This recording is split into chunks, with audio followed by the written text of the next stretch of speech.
ఇప్పుడు ప్రారంభమయ్యేది దేశంలోనే అతి పెద్ద ముఖాముఖి చర్చ. ఆప్కి అదాలత్. మీ రజత్ శర్మ.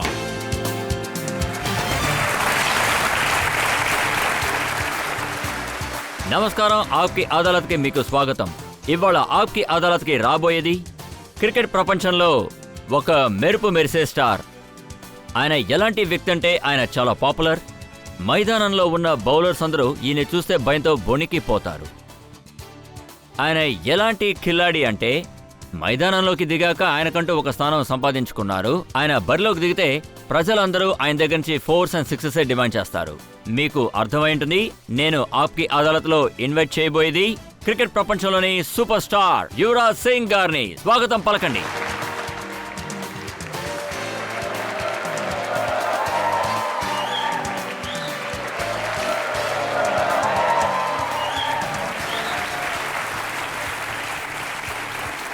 ఇక మేము యువరాజ్ సింగ్ గారి స్పెషల్ ఎపిసోడ్కి మేము జడ్జిగా పిలిచింది. ఆయన ఎలాంటి క్రికెటర్ అంటే ఆయన కూడా ఇలాగే పాపులర్ అయ్యారు, 6ers కొట్టి. స్వాగతం పలకండి క్రికెటర్ చేతన్ శర్మ.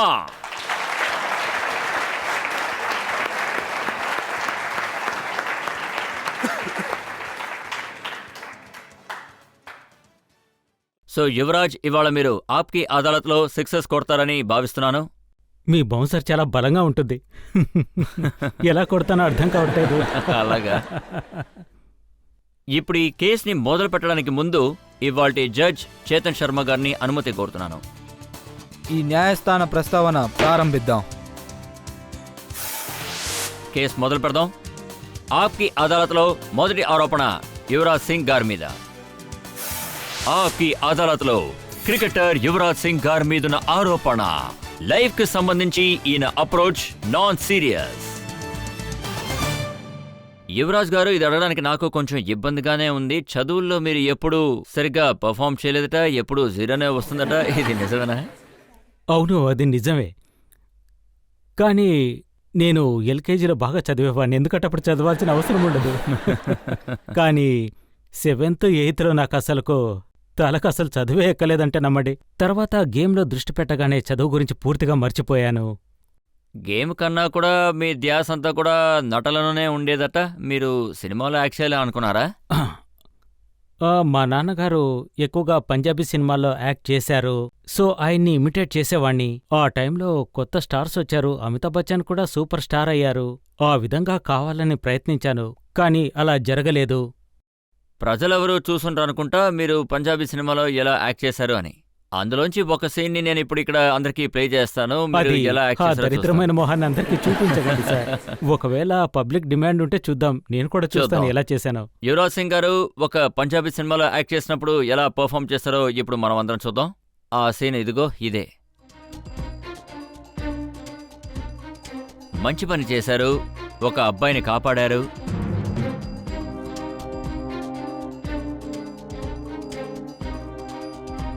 అందుకని ఈయనకొక ప్రైజ్ కూడా వస్తుంది. సార్, అది నేను స్కూల్లో తరచుగా ఫెయిల్ అయ్యేవాడిని. అప్పుడు మా నాన్నగారు ఏమన్నారంటే, బాబు నీకు చదువు ఎక్కడం లేదు కాబట్టి 1 నెల బ్రేక్ తీసుకో, అప్పుడు నీ మైండ్ కాస్త ఫ్రెష్ అవుతుందన్నారు. అందుకని తన చిన్న వయసు రోల్ చేయమన్నారు. నాకు అది బాగానే అనిపించింది, ఎందుకంటే స్కూల్కు సెలవు వస్తుంది కదా. సో అందుకనే నేను వెళ్ళి ఆ డిఫరెంట్ అయిన రోల్ చేయాల్సి వచ్చింది సార్. కొద్ది రోజుల క్రితం షారుఖ్ ఖాన్ గారి దగ్గర ఎలా యాక్ట్ చేయాలని ట్రైనింగ్ తీసుకున్నారు? షారుఖ్ ఖాన్ నాకు చాలా ఇష్టమైన యాక్టర్. ఆయనంటే నాకు చాలా ఇష్టం. ఎప్పుడు మాట్లాడినా సంతోషంగా ఉంటుంది, చాలా హెల్ప్ఫుల్గా ఉంటుంది. అలాగే స్టేజ్ మీద చాలాసార్లు ఆయనతో కలిసి తమాషా చేశాను. ఆయనతో ఎప్పుడు నేను కలిసినా సంతోషంగా ఉంటుంది. తర్వాత ఆయన దేవదాస్లోని ఒక డైలాగ్ని మీకు నేర్పించారు. ఆ డైలాగ్ ఏంటంటే, దేనైనా తట్టుకోవడం కోసం ఎవరైనా తాగుతారా ఏంటి? అది ఆయనకు నా గురించి బాగా తెలుసు. నేనొక పంజాబీ సినిమా చేశానని ఆయనకు తెలుసు. సో ఆయన ఏమన్నారంటే, పంజాబీ సినిమాలో డైలాగ్ డెలివరీ చాలా బాగుంటుందన్నారు. సో నేను హిందీలో చేసింటే నా స్టేజ్ లైఫ్ క్లోజ్ అయిందే సార్. కాబట్టి నేను పంజాబీలో చేశాను. అయితే యాక్చువల్గా మీ ఇంట్రెస్ట్ అంతా సినిమా మీదే ఉండింది, క్రికెట్ మీద తక్కువ, అవునా? అవును సార్, నా గురించి ఇలాంటి ఒక పర్సెప్షన్ వచ్చింది. నాకు క్రికెట్లో దృష్టి తక్కువగా ఉంటుంది, మిగతా విషయాల్లో ఎక్కువగా ఉంటుందన్నారు. కానీ అది నిజం కాదు. తర్వాత నేను ఇంకొక విషయం కూడా విన్నాను, మీకు చిన్నప్పటి నుంచే క్రికెట్ మీద ఇంట్రెస్ట్ లేదు. తర్వాత మిమ్మల్ని పటియాలకు పంపించినప్పుడు నవజోత్ సింగ్ ఒక పెద్ద ప్లేయర్. ఒక 5 రోజుల తర్వాత ఆయన మీ నాన్నగారికి ఫోన్ చేసి దయచేసి వీడిని తీసుకెళ్ళండి, వీడి క్రికెట్ ఆడలేడనేశారు. అవును, అది నిజమే. ఉమ్, ఆ సమయంలో పటియాలాలో ప్లేయర్స్ అందరూ చాలా బాగా ఆడేవాళ్ళు. అప్పుడు మా నాన్న ఏమనుకున్నారంటే, నవజోత్ సింగ్ సిద్ధు ఆయనకు మంచి మిత్రుడు, వారి దగ్గరికి పంపితే నేను మంచి ప్లేయర్ అవుతాననుకున్నారు. అప్పుడు సిద్ధు సార్ ఇండియా కోసం ఆడుతున్నారు, అప్పుడప్పుడు వచ్చి వెళుతుండేవారు. 2-3 రోజులు నాకు ప్రాక్టీస్ ఇచ్చి నేను ఎలా ఆడుతున్నానో చూసేవారు. ఆ తర్వాత ఒక వారం తర్వాత మా నాన్నగారికి ఆయన ఫోన్ చేసి వాళ్ళింటికి రమ్మన్నారు, వాళ్ళ తమ్ముడి ఇంటికి. అక్కడ కూర్చున్నప్పుడు ఆయనేమన్నారంటే, నాకు తెలిసినంతవరకు మీ కొడుకు క్రికెట్ ఆడలేరు, అతన్లో అదే ఆ విషయం లేదు, అదే అంటారు అంటారు కదా, కదా, టాలెంట్ టాలెంట్ లేదు, లేదు. నైపుణ్యం లేదని. అప్పుడు మా నాన్నగారు ఒక 15-20 సెకండ్లు ఏం మాట్లాడలేదు. ఆయనకేం మాట్లాడాలో అర్థం కాలేదు. 20 సెకండ్ల తర్వాత ఏమన్నారంటే, బాబూ నువ్వు లగేజ్ తీసుకో, నువ్వు ఎలా ప్లేయర్ కావో నేను చూస్తానన్నారు. ఆ తర్వాత కష్టపడ్డం మొదలుపెట్టారు. ఆ తర్వాత 4-5 ఏళ్ళు ఆయన రక్షణలోనే ఉన్నాను. నా క్రికెట్ షెడ్యూల్ ఎలా ఉంటుందంటే, ఉదయం లేవాలి, రన్నింగ్కు వెళ్ళాలి. ఆ తర్వాత గ్రౌండ్లో మా నాన్నే కోచ్గా ఉంటారు, డేవీ కాలేజ్ చండీగఢ్. సో ఉదయం కాలేజీకి వెళ్ళాలి, మధ్యాహ్నం పడుకోవాలి, సాయంకాలం చండీగఢ్లో ఇంకొక స్టేడియం ఉంది, అక్కడ ప్రాక్టీస్కు వెళ్ళాలి. ఇక తర్వాత నైట్ సేమ్. ఇకపోతే ఇంట్లోనే ఒక గార్డెన్ ఉండేది. మా అమ్మ ఆ గార్డెన్ని చాలా ప్రేమగా చూసుకునేది. ఆ గార్డెన్ని నాన్నగారు బూడిద చేశారు. ఆయన దాన్ని చదును చేసి 17 ఇంచెస్ పిచ్చు తయారు చేశారు. నెట్ రెడీ చేసి నైటు టెన్నిస్ బాల్తో ప్రాక్టీస్కు రెడీ చేశారు. అది కూడా తడిగా ఉండే టెన్నిస్ బాల్, దాంతో నేను ప్రాక్టీస్ సిద్ధు చేయాలి. గారు ఎప్పుడైనా తర్వాత ఫీల్ అయ్యారా, మనం వేస్ట్ అనే వ్యక్తి ఇవాళ ఎంత పెద్ద ప్లేయర్ అయ్యాడు అని? అవును, ఆ తర్వాత 4-5 ఏళ్లలో నేను క్రికెట్ బాగా ఆడేవాణ్ణి. ఇండియా అండర్-19లో సెలెక్ట్ అయ్యాను. ఫార్చునేట్లీ అన్ఫార్చునేట్లీ క్యాంప్ పటియాలాలో వేశారు. ఆ తర్వాత సిద్ధు సార్ మళ్ళీ నన్ను చూడ్డానికొచ్చారు. నేను బ్యాటింగ్ చేయడం చూసి షాక్ అయ్యారు. నాకు బాగా గుర్తుంది, నాన్నగారికి కాల్ చేసి, నేను తప్పు చేశాను, మీ అబ్బాయిలో చాలా టాలెంట్ ఉందన్నారు. మేము మీ యాక్టింగ్ క్లిప్ చూసాం, అలాగే మీరు ఎలా క్రికెట్ ఆడతారో కూడా మాకు తెలుసు. 6 సిక్స్లు కొట్టారు. ఒక్కొక్కరి మనసులోనూ ఆ దృశ్యం ఇప్పటికీ అలాగే ఉండిపోయింది. సీరియస్గా మీరు ఆ రోజు మైదానంలో సిక్సెస్ కొట్టాలని నిర్ణయించుకున్నారా, లేదా పర్ఫామ్ చేయాలనుకున్నారా? ఐ మీన్ యాక్టింగ్లో. ఆ విధంగా యాక్టింగ్ చేయాలంటే ప్రతి మ్యాచ్లో కూడా యాక్టింగ్ చేసేవాణ్ణి. కానీ ఆ సమయంలో మాకు ఆ మ్యాచ్ గెలవడం చాలా ఇంపార్టెంట్గా ఉండేది. ఆ తర్వాత లాస్ట్ 2 బ్యాచెస్లో నా పర్ఫార్మెన్స్ సరిగా లేదు. లాస్ట్ 2 ఓవర్సే మిగిలున్నాయి. అందువల్ల నేను మిగిలిన బాళ్ళని చాలా బలంగా కొట్టాల్సినుంది. 15-20 బాల్లే మిగిలున్నాయి. నాకు బాగా గుర్తుంది, ఒక బ్యాట్స్మెన్కి ఒక లక్ష్యం ఉంటుంది. నాకు బాగా గుర్తుంది, ఒక మంచి ఫీల్ ఉంటుంది, మన బ్యాట్ మీద ఆ బాల్ బాగా చక్కగా వస్తుందని. నేను ప్రాక్టీస్ చేసేటప్పుడు చాలా బావున్నింది, కానీ భిన్నంగా మ్యాచ్లో మాత్రం అలా జరగలేదు. కానీ ఆ టోర్నమెంట్లో నాకొక మంచి ఫీల్ ఉన్నింది, నేను బాగా కొడితే బాగా వెళ్తుందని. సో ఆ రోజు దేవుడి ఆశీర్వాదం నాకున్నింది. మీరు 6 సిక్సర్లు కొట్టడానికి ముందు నేను ఒక విషయాన్ని నోట్ చేశాను. ఫ్లింటాఫ్తో మీకేదో గొడవ జరిగినట్టుంది. మేం చాలా ప్రేమగానే మాట్లాడుకుంటాం సార్. కానీ ఫ్యాన్సో లేదంటే ఆడియన్సో నన్ను అడుగుతారు, మీరు ఆయనతో ఏం మాట్లాడారని. ఆ విషయాన్ని నేనిక్కడ చెప్పడం సాధ్యం కాదు. ఏదేమైనా నేను చాలా ప్రేమగా మాట్లాడాల్సొచ్చింది. అయితే మీరు ఆయన్ని ఏమని తిట్టారో పబ్లిక్ ముందు చెప్పలేనంటారు, అంతేనా? ముందు నేను తిట్లు తిన్నాను, ఆ తర్వాత నా స్టైల్లో నేను చెప్పాల్సొచ్చింది. ఇంకా చెప్పాలంటే అదంతా ఒక బిల్డప్గా భావించొచ్చు. ఆయన నన్ను చూసి ఒక మాట అన్నారు, అందుకు నేను జవాబు చెప్పాల్సొచ్చింది. నేను చాలా అగ్రెసివ్ అయ్యాను, చాలా కోపమొచ్చింది, నాలో పగ తీర్చుకోవాలన్న ఆవేశం వచ్చింది. ఆయన నన్ను అన్నారు, అందుకు సమాధానం చెప్పాలనిపించింది. 6 సిక్స్లు కొట్టే అవకాశం వచ్చింది, కొట్టాను, అంతే. ఆయనతో మీ లెక్క సరి చేసుకున్నారు. మహేందర్ సింగ్ ధోని గారి స్టేట్మెంట్ని మేము చూసాం. T20 వరల్డ్ కప్లో ఓడిపోయినప్పుడు ఆయన ప్లేయర్స్ అందరూ ఎందుకు ఫెయిల్ అవుతూ ఉంటారంటే, వాళ్ళు ఎక్కువగా నైట్ పార్టీస్ అటెండ్ అవుతూ ఉండడం వల్ల అన్నారు. పార్టీస్ అన్న వెంటనే ఆ లిస్ట్లో ముందున్న పేరు మీదే. అవును. ఐపీఎల్ అప్పుడు ఎక్కువగా పార్టీస్కి వెళ్ళడం, రాత్రుల్లో ఎక్కువసేపు మెలుకుని ఉండడం, దాని ఎఫెక్టే పెర్ఫార్మెన్స్ చూపిస్తుందని అన్నారు.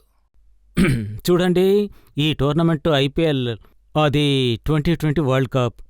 ఎప్పుడూ మీడియాలో మా గురించి ఇలా చెప్తూనే ఉంటారు. ఎప్పుడు ఇండియా ఓడిపోయినా వాళ్ళ గురించి తప్పులుగా మాట్లాడుతూ ఉంటారు.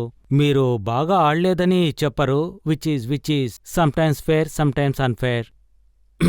కానీ ఐ థింక్ మేము రెస్పాన్సిబుల్ ఇండివిజువల్స్. ఇండియా కోసం ఆడతాము, మాకు బాగా తెలుసు. దేశం కోసం ఆడడం ఎంత ముఖ్యమైనదన్న సంగతి మాకు బాగా తెలుసు. మన బాడీకి కూడా తెలుస్తుంది. ఒకవేళ మనం నైట్ పార్టీకి వెళితే నెక్స్ట్ డే మ్యాచ్ ఉంటే మనం సరిగా ఆడలేమన్న సంగతి. ఐపీఎల్ పార్టీస్లో చాలా విషయాలు దాగి ఉన్నాయి. అక్కడ మోడల్స్ ఉంటారు, అమ్మాయిలు ఉంటారు. ఆ తర్వాత చాలా మంది ప్లేయర్స్ ఆ అమ్మాయిలను తీసుకుని రూమ్లోకి వెళ్ళిపోతారు. చూడండి, ఇదంతా నేనెప్పుడూ వినలేదు. ఇది చాలా కొత్తగా ఉంది. చూడండి, ఐపీఎల్ అనేది చాలా పెద్ద ఈవెంట్. అలాగే ఇలాంటి పెద్ద ఈవెంట్లు జరిగినప్పుడు క్రికెట్ అండ్ బాలీవుడ్, ఈ రెండు ఇండియాలో చాలా పెద్ద ఇండస్ట్రీస్. సో ఈ రెండింటినీ కలిపితే ఎప్పుడు ఒక కాంట్రవర్సీగానే ఉంటుంది. తర్వాత ఆ కాంట్రవర్సీస్లో ఏమన్నారంటే, ఆ పార్టీస్కి ఏ ప్లేయర్ వెళ్ళినా వెళ్ళకపోయినా, అంటే ఒక ప్లేయర్, అది యువరాజ్ సింగ్, ఆయన అన్ని పార్టీస్కి వెళ్తారన్నారు.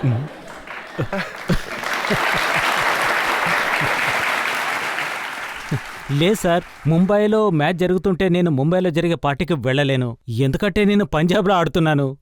సో ఐ థింక్ ఈ అలిగేషన్ చాలా పొరపాటు. అదేవిధంగా ఇలా చాలా తప్పుడుగా వ్యవహరిస్తున్నారు. మనం బాగా ఆడేటప్పుడు మనకంతా ఫేవర్గా ఉంటుంది, కానీ ఆడనప్పుడు అమ్మాయిలతో కలిపి అలాగే పార్టీలని, బాడీ ఫిట్నెస్ లేదని చెప్తుంటారు. I think that's unfair. అయితే నిజమేంటో మీరే ఇప్పుడు పబ్లిక్కి చెప్పండి. అది నేను నిజం చెప్పాలి అంటే నేను బయటికి వెళ్తాను, కానీ నా 10 years కెరియర్లో నేనెప్పుడు మ్యాచ్ జరిగేటప్పుడు బయటికి వెళ్ళలేదు. అండ్ నేనేమంటానంటే పార్టీకి వెళ్లే ప్లేయర్స్లో చాలా మందికి బయటికి వెళ్లాలని ఆశగా ఉంటుంది, కానీ కానీ ఒక్కొక్కరికి ఒక్కొక్క ఇమేజ్ డెవలప్ అవుతుంది. అవును. ఇమ్రాన్ ఖాన్ పాకిస్తాన్ టీంకి కెప్టెన్గా ఉన్నప్పుడు ఆయన ఒక అద్భుతమైన ప్లేయర్, అలాగే బౌలర్, ఇంకా బ్యాట్స్మెన్ కూడా. అలాగే ఆయన గుడ్ లుకింగ్, సరిగ్గా మీలాగే. Thank you. చూసారంటే ఆయన టీషర్ట్ మీద ఏం రాసి ఉంటుందంటే, big boys play at night అని ఉంటుంది. ఆ టీషర్ట్ మీకు కరెక్ట్గా ఉంటుందని నా అభిప్రాయం.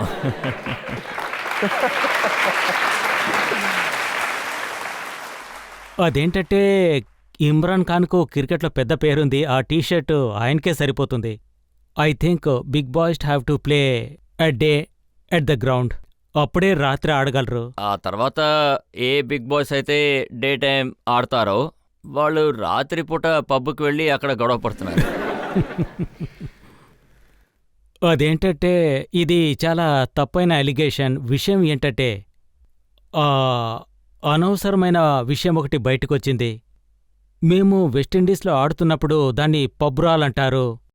అలాగే మరొకటి సెయింట్ లూసియాలో. నో డౌట్ మేము సరిగ్గా ఆడలేదు. యాక్చువల్గా ఏం జరిగిందంటే ఆ రోజు సాయంత్రం ఆస్ట్రేలియా పాకిస్తాన్ మ్యాచ్ ఉన్నింది. దాన్ని మేము చూడాలనుకున్నాము, కానీ మాకు హోటల్ రూమ్లో ఆ మ్యాచ్ రాలేదు. సో మేమంతా అక్కడ అందరూ కలిసే ఉన్నాం. అన్ని రెస్టారెంట్లు అలాగే ఉంటాయి. రెస్టారెంట్లో బార్ ఉంటుంది, రెస్టారెంట్ ఉంటుంది. ఇకపోతే వాళ్ళు ఏమన్నారంటే, ఇది బార్, ఇందులో డిస్కో ఉంది, 4 గంటల వరకు డిస్కో జరుగుతుందన్నారు. అదొక తప్పుడు అలిగేషన్. మేము 9 వరకు తింటూనే ఉన్నాము. చాలా దుఃఖించే వార్త, ఇండియా టీం ఓడిపోయిందంటే అమెరికా నుంచి వచ్చిన వాళ్ళు ఇండియా టీం ఓడిపోయిందని చాలా బాధపడ్డారు. అలాగే అందులో ఒకరు మా గురించి చాలా తప్పుగా మాట్లాడారు. ఇకపోతే మేము వాళ్ళని కొట్టాలనుకోలేదు. మేమేమన్నామంటే, చూడండి దయచేసి ఇలా మాట్లాడకండి అన్నాం. తర్వాత సెక్యూరిటీతో చెప్పాము వాళ్ళని పంపించమని. తర్వాత వాళ్ళని పంపించారు. ఆ తర్వాత మేము రెస్టారెంట్లో తింటూనే ఉన్నాము. ఇదే సార్ జరిగింది. ఇన్ని మంచి విషయాలు జరిగాయి, కానీ బోర్డు మీకు నోటీస్ ఇచ్చింది. ఇలా చూడండి, అది ఇలా చూడండి, అక్కడ ఆడియన్స్ లేకపోవడం వల్ల మీడియా ఏది కవర్ చేస్తుందో దాన్నే మేము నమ్మాలి, దాన్నే వింటాము. ఈరోజు మనం టీవీ ఆన్ చేస్తే మనకు తెలియని వాళ్ళు టీవీలో చూసినట్టయితే మాకు టీవీలో వచ్చే ఫీడ్బ్యాకే తెలుస్తుంది. సో వాళ్ళు మమ్మల్ని అడిగినప్పుడు మేము ఎక్స్ప్లెనేషన్ చాలా క్లియర్గా ఇచ్చాము. మేము ఇండియా కోసం ఆడుతున్నాము, ఇండియాకు బ్రాండ్ అంబాసిడర్ అని. అలాగే మేము ఇండియాకు చెడ్డ పేరు తెచ్చే పని ఏదీ చెయ్యము. చూడండి, సచిన్ టెండూల్కర్ ఉండుంటే లేదా రాహుల్ ద్రావిడ్ గారు ఉండుంటే ఎవరు గొడవ పడ్డారో వాళ్ళు చెప్పేవాళ్ళు కాదు, కానీ యువరాజ్ సింగ్ అయితే వాళ్ళు ఖచ్చితంగా మీ పేరే చెప్తారు. ఇంతవరకు నేను ఎప్పుడూ గొడవ పెట్టుకోలేదు. ఇదంతా మీడియా చేసిన సృష్టే. ఎలాగంటే నేను గొడవ పడతాను, చాలా కోపంగా ఉంటాను, చాలా రూడ్గా ఉంటాను అని. కానీ నేనింతవరకు ఎవరితో గొడవ పడలేదు. ఇంట్లో గొడవ పడతాను, కానీ పబ్లిక్లోకి వెళ్ళి మాత్రం ఎప్పుడూ గొడవ పడలేదు. అలాంటి సందర్భం ఎప్పుడూ రాలేదు. మీరు ఎప్పుడు పబ్లిక్లో గొడవ పడలేదని చెప్తే అది వినడానికి బాగుంది యువరాజ్. మీ ఇమేజ్ అలా డెవలప్ అయిపోయింది. కానీ మేమేం కోరుకుంటున్నామంటే క్రికెట్ వరల్డ్లో మీకు ఒక బ్యాడ్ ఇమేజ్ క్రియేట్ అయింది, అది మార్చుకుంటే మంచిది. నేను దీనికోసమే చూస్తున్నాను, కానీ దానికి మీరు ఏదైనా స్టెప్స్ తీసుకోవాలి కదా. ఏం చేయాలి? దానికోసం 10 ఏళ్లుగా స్టెప్స్ తీసుకుంటూనే ఉన్నాను. అన్నీ చేశాను. మీ దగ్గర ఏదైనా ఐడియా ఉంటే చెప్పండి. ఇది మనం మన ప్రజల్నే అడుగుదాం. వాళ్ళ దగ్గర మీ గురించి ఏదైనా ఐడియాస్ ఉంటుందేమో చూద్దాం. ఎందుకంటే ఇమేజ్ పబ్లిక్ మనసులోంచే తయారైంది. కానీ నేను మరొక విషయం చెప్తాను. మీరు నన్ను బ్యాడ్ బాయ్ ఇమేజ్ అయినా సరే, గుడ్ బాయ్ ఇమేజ్ అయినా సరే, లేదా మీడియా ఇమేజ్ అయినా సరే, నా దగ్గరికి ఎవరు కూడా నా ఫ్యాన్స్లో ఇలా వచ్చి మాట్లాడలేదు మీరు క్లబ్లో బాగా డాన్స్ చేస్తున్నారని, లేదంటే రాత్రి 2 గంటలకు మీరు బండి బాగా డ్రైవ్ చేస్తారని. ఇంతవరకు నేను కలుసుకున్న ఫ్యాన్స్లో ఎవ్వరు కూడా ఈ విధంగా చెప్పలేదు. మీరు మంచి ఆటగాడు, బాగా సిక్సులు కొడతారు, ఇండియాకు మీరంటే గౌరవం.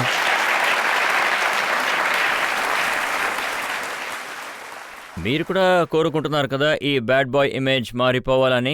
దానికి ఒకే ఒక దారుంది. గ్రౌండ్లోకి వెళ్ళినప్పుడు మీరు సిక్సర్లు కొట్టండి. తప్పకుండా ప్రయత్నం చేస్తాను. యువరాజ్, నా దగ్గర ఆరోపణల లిస్టు చాలా పెద్దదే ఉంది. ఇప్పుడు మనం ఒక బ్రేక్ తీసుకుందాం. బ్రేక్ తర్వాత క్రికెటర్ యువరాజ్ సింగ్ గారి మీద ఆరోపణలు కొనసాగుతాయి. అప్పటి వరకు వేచి ఉండండి. టీవీలో మేము రోజు మీరు ప్రీతి జింటాని హక్ చేయడం చూస్తున్నాం. మీ స్టేట్మెంట్ ఏం చూసావంటే, ప్రీతి జింటా గారిని నేను హక్ చేసుకున్నప్పుడు నా ఎనర్జీ లెవెల్స్ పెరుగుతున్నాయి. తర్వాత ఆవిడ యువరాజ్ నా బ్రదర్ అని చెప్పాల్సి వచ్చింది.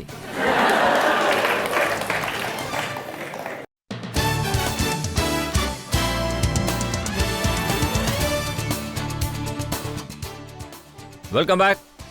ఆప్కి అదాలత్లో ఇవాల్టి మన అతిథి క్రికెట్ ప్రపంచంలో పాపులర్ స్టార్ యువరాజ్ సింగ్. ఆప్కి అదాలత్లో తర్వాత ఆరోపణ. ఈ అదాలత్లో క్రికెటర్ యువరాజ్ సింగ్ గారి మీద ఆరోపణ. ఈయన క్రికెట్ ప్రపంచంలో ఒక ప్లే బాయ్ గా మారిపోయారు. యువరాజ్ చూడండి, ఇది వినడానికి నాకే కొంచెం ఇబ్బందిగా ఉంది. కానీ షారుఖ్ ఖాన్ గారు ఐపీఎల్ అవార్డ్స్ ఇస్తున్నప్పుడు ఆయన ఏమన్నారంటే, యువరాజ్ సింగ్ అంటే అమ్మాయిలందరికీ బాగా పిచ్చి, ఆయన ఇమేజ్ క్యాసినోవా లాంటిదని ఆయన అన్నారు. ఇలా చూడండి, షారుఖ్ ఖాన్ ఒక గొప్ప యాక్టర్. ఆయన యాక్టర్గా మాట్లాడడానికి డబ్బులిస్తారు.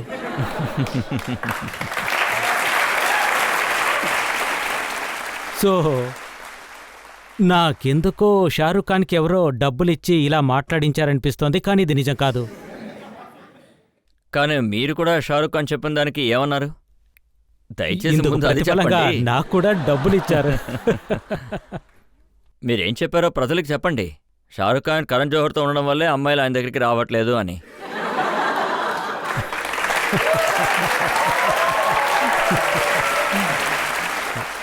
ఇలా చూడండి సార్, మీరు నా మీద ఇంత పెద్ద అలిగేషన్ చేశారు. నేను కూడా ఏదో చేయాలి కదా. ఇది ఆబ్వియస్ అయిన విషయం, నేను చెప్పాను కదా. ఓ, ఇలా చెప్పమని మీకు డబ్బులు ఇచ్చారా ఏంటి? సగం వరకు డబ్బులిచ్చారు, మిగతాది నేను కల్పించుకొని చెప్పాను. కానీ దీనికి కారణం ఏంటో చెప్పండి. కొద్ది రోజులకు ఒకసారి ఏదో ఒక అమ్మాయితో మీ పేరు వస్తూనే ఉంటుంది. మీడియా వాళ్ళకు డబ్బులిచ్చారు. ఇలా చూడండి, నేను మళ్ళీ ఇదే విషయం చెప్తున్నాను. నేనొక మగాణ్ణి. నేనొక మగాణ్ణని అందరికీ తెలుసు కదా. ఒకవేళ నేను నార్మల్ ఫీలింగ్స్లో ఉన్నట్టయితే, ఒక అబ్బాయిగా కాదు, నేను ఒక నార్మల్ ఫీలింగ్స్లో ఉంటే అమ్మాయికే అట్రాక్ట్ అవుతాను. అదేం తప్పు కాదు. ప్రజలెందుకు ఇంతగా రియాక్ట్ అవుతున్నారో నాకు అర్థం కావట్లేదు. వాళ్ళు ఎవరితో డేట్ చేస్తే వీళ్ళకేంటి, వీళ్ళు కాలేజీ పిల్లలు. అందులో కొంతమందికి గర్ల్ ఫ్రెండ్స్ ఉండొచ్చు, కాలేజీ వెళ్లే వాళ్ళకి గర్ల్ ఫ్రెండ్స్ ఉండొచ్చు, స్కూల్కు వెళ్లే వాళ్ళకు గర్ల్ ఫ్రెండ్ ఉండొచ్చు, వాళ్ళు బయటికి వెళ్తారు. సో ఇదే విధంగా నేను కూడా నార్మల్గా మనిషినే. కాకపోతే నేను దేశం కోసం ఆడతాను కాబట్టి నా గురించి అందరికీ తెలుసు. నేను బయటికి వెళ్తున్నప్పుడు న్యూస్ పేపర్ వల్ల ఇది బయటికి తెలుస్తోంది. మీరు అబ్బాయిని డేట్ చేయకపోవడం చాలా మంచి విషయం.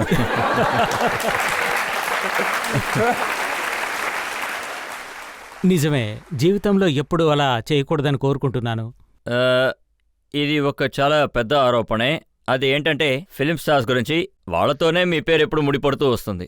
ఎందుకంటే మామూలు ఆడపిల్లల విషయంలో ఇలా గొప్పగా ఏముండదు కదా, సినిమా వల్ల అయితే మసాలా ఉంటుంది. ఓ, అయితే ఫిలిం స్టార్స్ కాకుండా ఇంకా నార్మల్గా చాలా మంది ఉన్నారన్నమాట. లేదు, నేను ఆ విధంగా చెప్పడం లేదు, అందుకు రీజన్ మాత్రమే చెప్తున్నాను.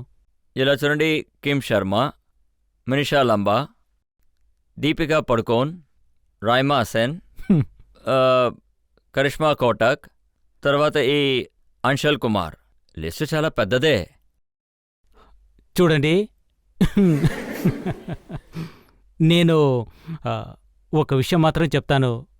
మేము దేశం కోసం ఆడతాము. ఆ సమయంలో బాలీవుడ్ అలాగే ఫిల్మ్ ఇండస్ట్రీ ప్రజలందరికీ క్రికెటర్స్ గురించి తెలుసు, క్రికెట్ వాళ్ళకేమో బాలీవుడ్ స్టార్స్ తెలుసు. ఇక ప్రాబ్లం ఏమిటంటే మనం ఎవరినైనా కలుసుకుంటే అది పెద్ద కాంట్రవర్షీ అవుతుంది. సో నేను దీన్ని దాచిపెట్టను, ఇది అందరికీ తెలుసు, నాకు అందరూ తెలుసు. ఐ థింక్ చాలా విషయాలు అవుట్ ఆఫ్ ప్రొఫెషన్ అవుతుంది. అదే విధంగా ఒకసారి కలిస్తేనే మన జీవితం గురించి అంతా చెప్పేస్తారు. నాకేమనిపిస్తుందంటే అది రైటో రాంగో, కానీ అది న్యూస్ కోసమే ఉండొచ్చు, నేను అలా చెప్పడం ఒకరు లేదు. ఏమంటున్నారంటే మీరు డైలీ పీటర్ జింటా గారిని హక్ చేయడం టీవీలో చూస్తున్నారంటున్నారు.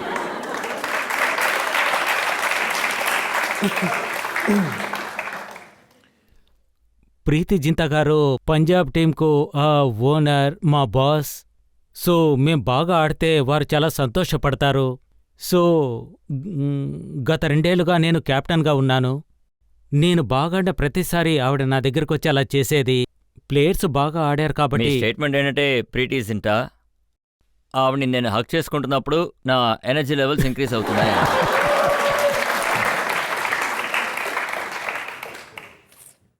ఇందులో తప్పైన విషయం ఏమీ లేదు. అందులో ఒక అమ్మాయి వచ్చి మనల్ని కలుసుకున్నప్పుడు మంచి సమయంలో కలుసుకుంటే అది చాలా సంతోషంగా ఉంటుంది, మంచి మూమెంట్గా మారుతుంది. అమ్మాయిలు ఎనర్జైజ్ చేస్తారు, ఇందులో తప్పేమీ లేదే. ఆ తర్వాత ఆవిడ యువరాజ్ నా బ్రదర్ లాంటి వాడని చెప్పాల్సి వచ్చింది. సో చూడండి, విషయం ఇంత పెద్దగా అయింది కాబట్టి, ప్రజలు రకరకాలుగా మాట్లాడుతున్నారు కాబట్టి ఆవిడే నాకు రాఖీ కట్టారు. దీపికా పడుకోనే గురించి మీరు ఏమన్నారంటే తను నా హృదయాన్ని బద్దలు కొట్టింది అన్నారు. నేను చాలా సీరియస్ అన్నారు. నేనెప్పుడు అలా చెప్పలేదు. కాదు, ఒక న్యూస్ పేపర్లో ఆ 1-2 టైంలో అలాగే వచ్చింది. పత్రికల్లో అలా వస్తుంది, కానీ అదంతా తప్పు. నేను అలాంటి స్టేట్మెంట్ అలాగా? ఇవ్వలేదు. ఇంకొక స్టేట్మెంట్ కూడా వచ్చింది, నాకు ప్రేమలో తేరడం అంటే చాలా ఇష్టం అన్నారు. ఇది కూడా నా స్టేట్మెంట్ కాదు. ఈ స్టేట్మెంట్ నేను ఇవ్వలేదు. తర్వాత ఇది కూడా ఒకనొక పీరియడ్లో స్ప్రెడ్ అయింది, మీకు ఒక ఇటాలియన్ అమ్మాయికి అఫైర్ నడుస్తుంది అని. ఇది కూడా నా స్టేట్మెంట్ కాదు. చూడండి, ఇదంతా కేవలం కల్పితం మాత్రమే, ఇది నిజం కాదు, మీరు కూడా నమ్మకండి. అయితే ఇందులో ఎంతవరకు నిజం ఉంది? 5%. అయితే ఇందులో కూడా నిజం ఉంది కదా. ఎలాగైతే రాఖీ సావంత్ గారు ఒక స్వయంవరం చేశారో మీకు కూడా అలాగే జరుగుతుందా? ఎందుకంటే నేను స్వయంవరం చేసుకుందామనుకున్నాను, కానీ ఇకపై అది సాధ్యం అయ్యేలా లేదు. పేర్ల లిస్టు చూసారంటే ముందుగా ధోని గారి పేరుంది, ఆయనకి పెళ్లి అయిపోయింది. అవును, ఆయనకు ఇప్పుడు పెళ్ళైంది. మోస్ట్ ఎలిజిబుల్ బ్యాచులర్ అంటే అది మీరే. అవును, ఎందుకంటే నాకు ఆ షో చెయ్యాలని లేదు. ఎందుకంటే ఉన్నట్టుండి ఎవరు నన్ను కలుసుకొని పెళ్లి చేసుకుందామంటే నాకు అలాంటివి ఇష్టం ఉండదు. కారణం, వారు మన జీవితం మొత్తం ఉండాలి, మనతో కలిసి ఉండాలి, తన్ని కలుసుకోవాలి, తన మనసు అర్థం చేసుకోవాలి, కాస్త టైం స్పెండ్ చేశాకే అర్థం చేసుకోవాలి. ఈ అమ్మాయితో నా జీవితాంతం కలిసి ఉండాలి, నేను సంతోషంగా ఉండగలనా, ఆ అమ్మాయి సంతోషంగా ఉండగలదా అని. సో నాకు తెలిసి ఇది జీవితంలో పెద్ద స్టెప్. అయితే మీ స్టైల్ ఏంటో కొంచెం చెప్తారా? ఇలా చూడండి, నా స్టైల్ ఏంటంటే అది ఇంతవరకు అలాంటి అమ్మాయి నా జీవితంలో తారసపడలేదనే చెప్తాను. నాకు పార్ట్నర్ దొరకలేదు, లైఫ్ అంతా తనతోనే స్పెండ్ చేసే విధంగా. సమస్య నాలో కూడా ఉందని చెప్పొచ్చు, వాళ్ల మీదే చెప్పలేము. కానీ ఏ రోజైతే నాకు అనిపిస్తుందో ఒక అమ్మాయితో నేను కలిసి జీవించగలనని, అప్పుడు నేను పెళ్లి చేసుకుంటాను. కానీ ఈ విషయం నిజమేనంటారా? మీరు చాలా త్వరగా ఎమోషనల్గా అప్సెట్ అయిపోతారట. నేను ఎమోషనల్లే, కాకపోతే నేను బయటికి చూపించుకోను. సో నా జీవితంలో ఎన్నో సంఘటనలు నాకు మంచి లెసన్స్ నేర్పించాయి. సో ఇప్పుడు నా ఎమోషన్స్ ని నా కంట్రోల్లో నేను ఉంచుకున్నాను. ఇంకొక విషయం కూడా విన్నాను. మీరు ఎప్పుడెప్పుడైతే ఎమోషనల్ గా అప్సెట్ అవుతారో అప్పుడు సరిగ్గా మీ అమ్మగారు మీతో పాటు టూర్కి వస్తూ ఉంటారట. లేదు, ఈ విషయంలో మా అమ్మ ఎప్పుడు నాకు తోడుగా రాదు. నేను ఎప్పుడు చెప్పేవాణ్ణి నా చిన్నప్పుడు, నేను ఇండియాకి కెప్టెన్ అయితే నేను మిమ్మల్ని అన్ని చోట్లకు తీసుకువెళ్తానని. సో నాకు ఆ విషయం చాలా ఎమోషనల్గా ఉంటుంది ఎప్పటికీ. మా అమ్మకు క్రికెట్ చూడ్డం అంటే ఇష్టం. మా నాన్నగారు కూడా ఆడారు. అలాగే నేను ఎక్కడ ఆడినా సరే, ఇంగ్లాండ్, ఆస్ట్రేలియా, సౌత్ ఆఫ్రికా ఎక్కడ ఆడినా సరే అక్కడికొచ్చి చూడడం ఇష్టం. అయితే మీరు కెప్టెన్ అయి ఆవిడ్ని అన్ని చోట్లకు తీసుకెళ్లే రోజులు ఎప్పుడొస్తాయి? చూడండి, ఇది నా చేతుల్లో లేదు. కాకుంటే ప్రతి అబ్బాయికి కోరిక ఉంటుంది దేశం తరపున ఆడాలని, లీడ్ చెయ్యాలని. సార్ నమస్తే. నమస్తే, చెప్పండి. సార్ నా ప్రశ్న ఏంటంటే, అది నా ప్రశ్న కాదు, ఇక్కడున్న ప్రజలందరి ప్రశ్న. ఈ క్రికెటర్స్ ఎందుకు ఫిలిం స్టార్ తోనే అఫైర్స్ పెట్టుకుంటారు? ఫిల్మ్ స్టార్స్ తోట? ఫిలిం స్టార్స్ ఎందుకు అఫైర్ పెట్టుకుంటారు?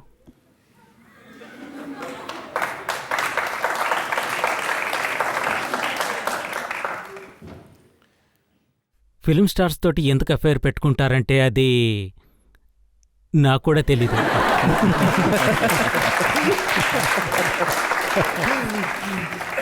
లేదు, ఒకవేళ ఇది నిజమంటారా? ఫిలిం స్టార్సే మీలాంటి వాళ్ళతో అఫైర్లు పెట్టుకుంటున్నారు. ఇది కూడా కారణమై ఉండొచ్చు.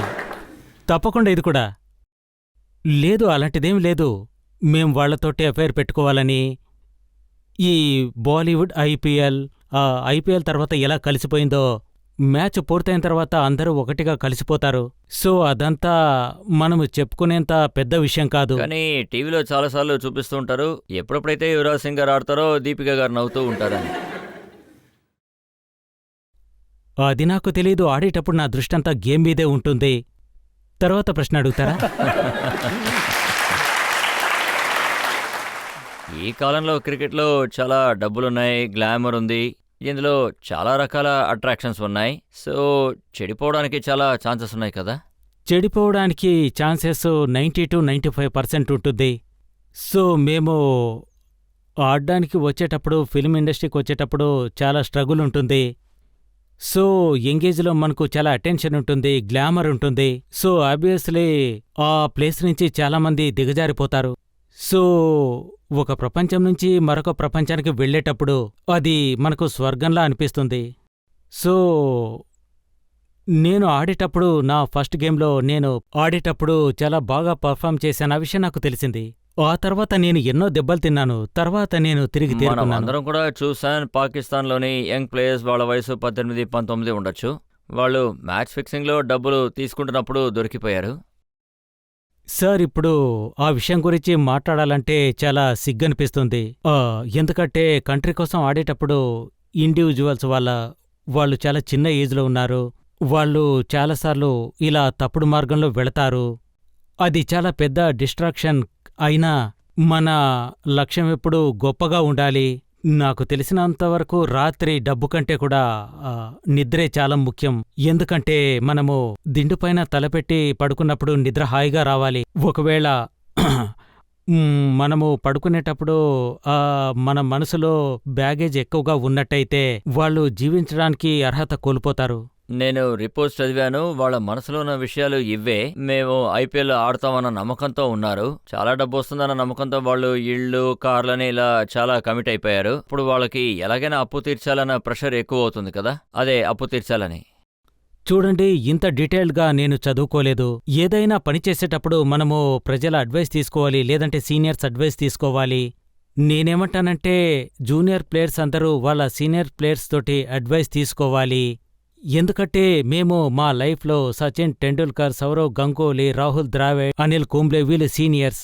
వాళ్ళంతా ఆ సమయంలో పెద్ద ఐకాన్స్. వాళ్ళతో మేము ఎన్నో నేర్చుకున్నాము. ఒకవేళ మిమ్మల్ని ఎవరైనా మ్యాచ్ ఫిక్సింగ్ కోసం వచ్చి అప్రోచ్ అయ్యారంటే అప్పుడు మీరు ఏం చేస్తారు? నాతోటి ఎవరు మ్యాచ్ ఫిక్సింగ్ కోసం రారు.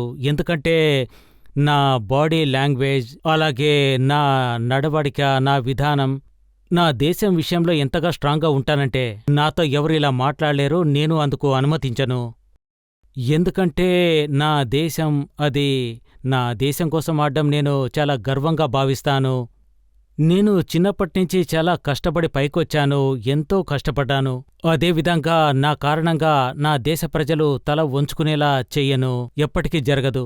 ఇప్పుడు మనం ఒక బ్రేక్ తీసుకుందాం. బ్రేక్ తర్వాత మనం మీ గాయపడ్డ మనసు గురించి మాట్లాడుకుందాం. బ్రేక్ తర్వాత ఆప్కి అదాలత్లో యువరాజ్ సింగ్ గారి మీదున్న మిగతా ఆరోపణలు చూద్దాం. సచిన్ టెండూల్కర్ చాలా అల్లరి చేస్తుంటారు. బయటికి కనిపించడు కానీ ఆయన లోపల చాలా అల్లరి చేస్తుంటారు. మా టీంలో అందరికంటే అల్లరి చేసే వ్యక్తి ఆయనే అని చెప్పొచ్చు.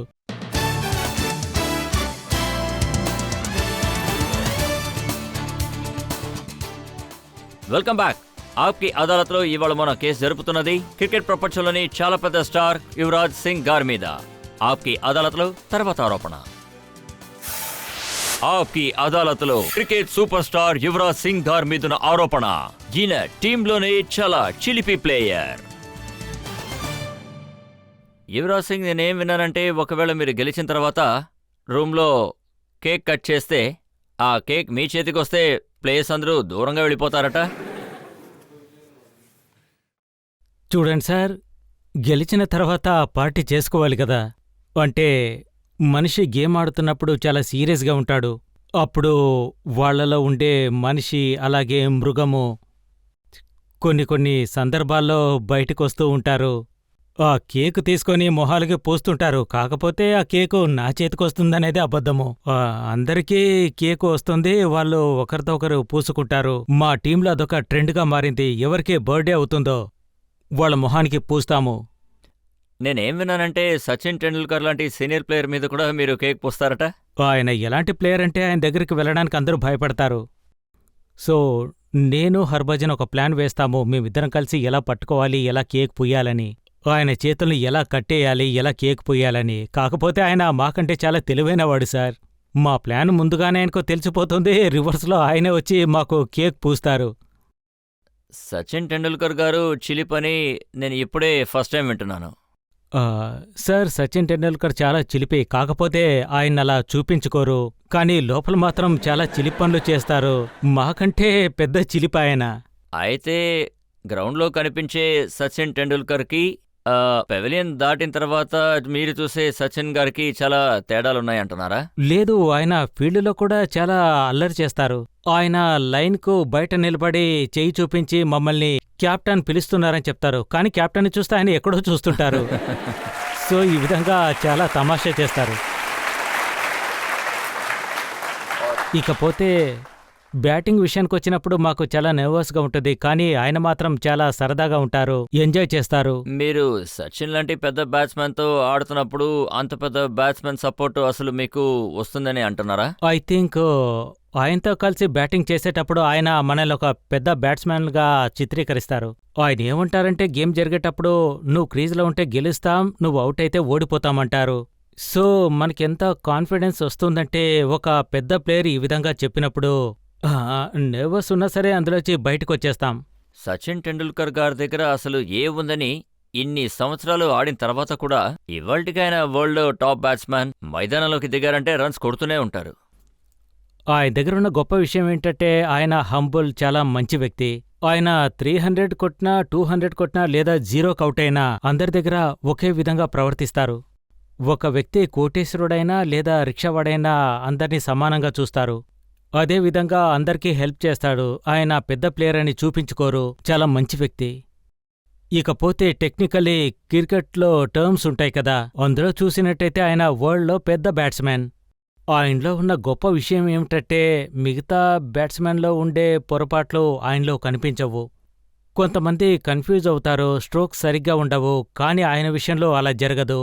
ఆబ్వియస్లీ అందరికీ తెలుసు ఆయన ఒక గాడ్ గిఫ్ట్ అని. అసలు ఇదిలా జరుగుతుందో చెప్పండి. సచిన్ టెండూల్కర్ గారికి వయసు అవుతుంది, కానీ ఆయన ఆడేటప్పుడు ఇంకా యంగ్గానే ఆడుతున్నారే. ఆయన 20 ఏళ్ల ముందు ప్రిపరేషన్ ఎలాగుందో ప్రస్తుతానికి కూడా అదే విధంగా ఉంది. ఆయన చిన్నతనంలో ఎలా ప్రాక్టీస్ చేశారో ఇప్పటికీ చేస్తున్నారు. ఆయన ఫోకస్ అదే విధంగా ఉంది. అంతేకాకుండా ఆయన 10,000 రన్స్ చేసినప్పటికీ యాటిట్యూడ్ని అసలు ప్రదర్శించరు.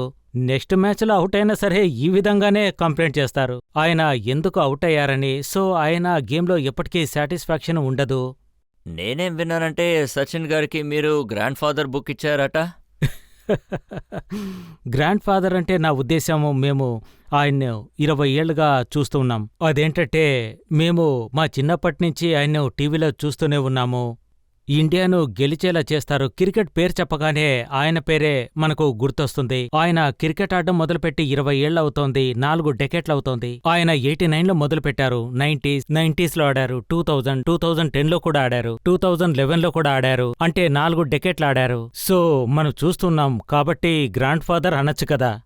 ఆయన మీకు అప్పుడప్పుడు వార్నింగ్ ఇస్తూనే ఉన్నారట, ఒకవేళ గ్రాండ్ ఫాదర్ని పిలిచావంటే మేం పెట్టిన పేరు నీకు చెప్తానన్నారట. అవును, వార్నింగ్ వచ్చింది. ఇక నుంచి మీరు కూడా ఆ పేర్లు చెప్పొద్దండి, అది మంచిది కాదు. అయితే నేను ఇంకొక విషయం కూడా విన్నాను, మీరు మిగతా వాళ్ళని ఎగతాళి చేస్తున్నప్పుడు మీతో పాటు హర్భజన్ సింగ్ గారు ఉంటారట. అవును, తనే ప్లాన్ వేస్తాడు. మా టీంలో అందరికంటే బాగా అల్లరి చేసేది తనే. ఓ, అయితే మీరేం చేయరన్నమాట. నేనేం చేయను, నేను తనకు హెల్ప్ చేస్తాను. ఒక టైంలో సౌరవ్ గంగూలీని ఎలా ఫూల్ చేయాలని ప్లాన్ వేశాడు. ఆయన ఏం చేశారు? పాకిస్తాన్తో మనకు మ్యాచ్ జరగాల్సింది, అది ఏప్రిల్ ఫూల్ రోజు. సో హర్భజన్ ఒక లిస్టు రెడీ చేసి ఒక ప్లాన్ వేశాడు. సో నెక్స్ట్ డే మ్యాచ్ మొదలవడానికి ముందు ప్రెస్ వాళ్ళకిచ్చాడు. సో అందులో ఏముందంటే హర్భజన్ సింగ్ సీరియస్గా లేడు అని, గేమ్లో కాన్సంట్రేషన్ లేదని, రాహుల్ ద్రావిడ్ నా మాట వినలేదు, అందుకనే ఇలాంటి లైన్స్ తయారు చేశామని. మరుసటి రోజు హర్భజన్ సింగ్ ఈ లిస్టు చూపించి ప్రెస్ వాళ్ళతో మీరిలా చెప్పారా అని అడిగాడు. ఆ తర్వాత ఒక్కొక్కరు వాళ్ళ వస్తువులు తీసుకుని తన వెంటపడ్డారు. సౌరవ్ వెళ్ళి నేను చెప్పేది వినండి అన్నాడు. తర్వాత దాదా ఎంతగా నర్వస్ అయ్యారంటే తను ఏడుపొక్కటే తక్కువంటే నమ్మండి. ఆ తర్వాత అందరూ కలిసి చెప్పాము దాదా ఏప్రిల్ ఫూల్ అని. ఆ తర్వాత ఆయన బ్యాట్ తీసుకుని మా వెంటపడ్డారు. మీరు ఇప్పటి వరకు ఎంతమంది క్యాప్టెన్స్తో అయితే ఆడారో ఆ క్యాప్టెన్స్ అందరిలోనూ గంగూలీ గారే చాలా అగ్రెసివ్గా ఉంటారా? అగ్రెసివ్గానే ఉంటాడు గంగూలీ, కాకపోతే అంతకంటే ఎక్కువగా అనిల్ కుంబ్లే ఉంటాడని చెప్పొచ్చు. ఆయన మీ మీద ఎప్పుడు కోపంగా ఉంటారా? లేదు, బౌలింగ్ వేసేటప్పుడు నేను పాయింట్ పొజిషన్లో ఉంటాను, మొహమ్మద్ కైఫ్ కవర్స్లో ఉంటాడు. ఒక్కరను పోయినా సరే మమ్మల్ని బూతులు తిడతారు. సో యాక్చువల్గా చెప్పాలంటే ఆయన మంచి వ్యక్తే. ఫీల్డ్లో ఉన్నప్పుడే కాస్త కోపంగా ఉంటారు. ఫీల్డ్లో మీకన్నా ఎవరికి ఎక్కువ కోపం రాదు. నా దగ్గర 2-3 ఎగ్జాంపుల్స్ కూడా ఉన్నాయి. ఇప్పుడు ఇది ఆగస్ట్ మంత్. ఈ విషయం కొద్ది రోజుల క్రితం జరిగింది. మీరు ఒక 12th మ్యాన్, మీరు శ్రీలంకలో ఒక ఆడియన్తో గొడవ పడ్డారు. నేను ఏ ఆడియన్తో గొడవ పడలేదు. నిజం చెప్పాలంటే నాకు గొడవ అంటే ఇష్టం ఉండదు. ఆ రోజు ఏం జరిగిందంటే వాళ్ళ బిహేవియర్ సరిగా లేదు, అదే కారణం. ఆ రోజు ఏం జరిగిందంటే మన ప్లేయర్ గురించి వాళ్ళు తప్పుగా మాట్లాడారు. నేను వెళ్ళి వాళ్లతో అలా మాట్లాడకండి అన్నాను. అయినా వాళ్ళు మీరు కూడా అంత సాఫ్ట్గా మాట్లాడే వ్యక్తి కాదనుకుంటాను.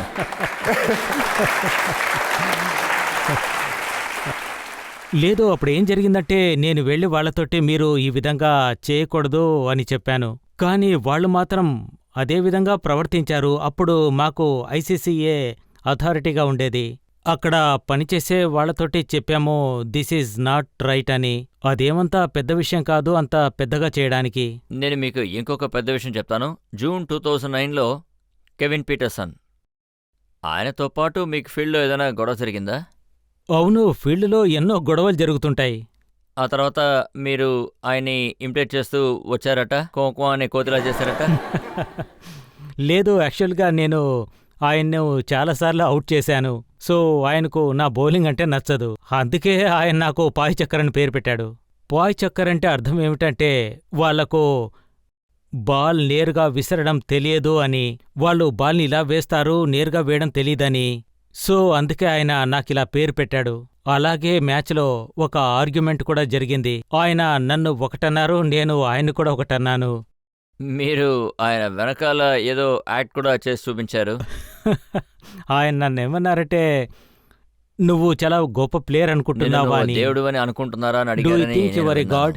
నువ్వేమీ దేవుడివి కాదు, కేవలం ప్లేయర్ మాత్రమేని. సో నేను ఆయనతో చెప్పాను నేనేమీ దేవుడు అనుకోవడం లేదు, నేనొక ప్లేయర్నే అన్నాను. కానీ నువ్వు చేస్తున్నవే ఇలా ఇలా ఈ యాక్టింగ్ అంతా, ఇది కరెక్టా అని అడిగాను. నేను చేస్తే తప్పు, నువ్వు చేస్తే కరెక్టా అని. అక్కడ అదే సార్ జరిగింది. ఒక సౌత్ ఆఫ్రికన్ డేల్ స్టెన్, ఆయనతో కూడా మీకేదో గొడవైంది. డేల్ స్టేన్ తోటి పెద్దగా అలాంటిదేం జరగలేదు సార్. ఆయన ఎంత వేగంగా వేస్తున్నాడో ఆయన దగ్గరికి వెళ్ళి కాస్త స్లోగా వేయమని చెప్పాను. మీరు ఫీల్డ్లో కూడా ఇంత ప్రేమగా మాట్లాడుతున్నారా ఇప్పుడు మాట్లాడినట్టు? లేదు, నేను ఆయన పక్కకు పిలిచి చెప్పాను స్లోగా వేయమని. తర్వాత పాకిస్తాన్లోని ఉమర్ గుల్. ఉమర్ గుల్ తోటి కూడా నాకు ఇలా పెద్ద గొడవేమీ జరగలేదు. అంటే నాకు బాగా జ్ఞాపకం ఉంది. ఇలా చూడండి, ఇండియా పాకిస్తాన్ మ్యాచ్ ఎప్పుడు జరిగినా అది చాలా ప్రత్యేకమైన మ్యాచ్గానే ఉంటుంది. రెండు టీంలు గెలవాలనే కోరుకుంటాయి, ఎవరు కూడా కాంప్రమైజ్ అవ్వరు. ఈ విషయంలో మాత్రం లోపల ఎంత అగ్రెసివ్గా ఉంటుందంటే మనతోటి ఎవరున్నప్పటికీ కూడా అందరూ అలాగే అనుకుంటారు. ఇలాగే అనుకుంటాము ఇండియా పాకిస్తాన్పై గెలవాలని. పాకిస్తాన్ కూడా అలాగే కోరుకుంటుంది, వాళ్ళు కూడా వాళ్ళ టీం గెలవాలనే కోరుకుంటారు. సో అందుకని ఆర్గ్యుమెంట్ ఎప్పుడు జరుగుతుంది. అంటే మీరు ఏం చెప్తున్నారంటే పాకిస్తాన్తో ఆడేటప్పుడు మీకు చాలా కోపం ఎక్కువ వస్తుంది, మీరు అగ్రెసివ్గా ఉంటారు. లేదు, అది ఒక విషయంలో మాత్రం చాలా డిఫరెంట్. అదేంటంటే పాకిస్తాన్ తోటి ఓడిపోకూడదని ఎప్పుడూ ఆలోచన ఉంటుంది. ఎందుకంటే మనకు ఆ కంట్రీ తోటి ప్రతిసారి అంటే ఎప్పుడు పాకిస్తాన్ దగ్గర ఓడిపోతే పబ్లిక్ పిచ్చకొట్టుడు కొడతారు. అవును, అది కూడా జరుగుతుంది. పాకిస్తాన్ చేతిలో ఓడిపోతే ప్రజలంతా ఖచ్చితంగా కొట్టడం జరుగుతుంది. అందుకే చాలా సీరియస్గా కేర్గా ఆడతాము. ఒక ప్లేయర్ ఏమన్నారు అంటే మీకు MS ధోని గారికి సరిపోతుంది అన్నారు. అంటే కెప్టెన్తో కలిసి నాకు అందరితో బాగా సెట్ అవుతుంది. కానీ ఈ విషయంలో మాత్రం మీరు చాలా కోపంగా ఉన్నారని విన్నాను. ధోని గారితో మీకు డాన్స్ చేసే అవకాశం రాలేదని. అవును, ఆయన నన్ను పెళ్లికి పిలవలేదు. ఎందుకు పిలవలేదనేది మీరు ఆయన్ని అడగాలి. అందుకే నాకు పెళ్లిలో డాన్స్ చేసే అవకాశం రాలేదు. అయితే మీరు ఆయన ఎప్పటివరకు అడగలేదా మిమ్మల్ని ఎందుకు పిలవలేదు అని? ఆయనతో ఎప్పుడు అడిగినా పరిగెత్తిపోతారు. ప్రెస్ కాన్ఫరెన్స్ ఉందంటారు, లేదంటే నెట్కి వెళ్ళాలి, లేదంటే ఎక్కడైనా భోజనానికి వెళ్ళాలి అంటారు. కానీ ఏదో ఒక రోజు తప్పకుండా మా టీమ్మేట్లంతా కలిసి అతన్ని పట్టుకుంటాం. అయితే మీరు పెళ్లి చేసుకున్నప్పుడు ధోని గారిని పిలవరా? నేను ఆయన్ని తప్పకుండా పిలవను. పోయిన వారం నాతో ఆయన అన్నారు ఏమంటే అది త్వరగా నువ్వు పెళ్లి చేసుకో అని. నేను చెప్పాను తప్పకుండా చేసుకుంటాను అని. కానీ ఆయన అన్నారు అప్పుడే నేనొచ్చి పెళ్లిలో డాన్స్ చేస్తానని. నేనన్నాను నేను పిలవనని. నేను ఆయనతో డైరెక్ట్గా చెప్పాను పెళ్లికి పిలవనని. తర్వాత నేను ఇంకో విషయం కూడా విన్నాను, ఆయన వైఫ్ సాక్షి గారు కూడా మీకు చాలా క్లోజ్ అట, నిజమేనా?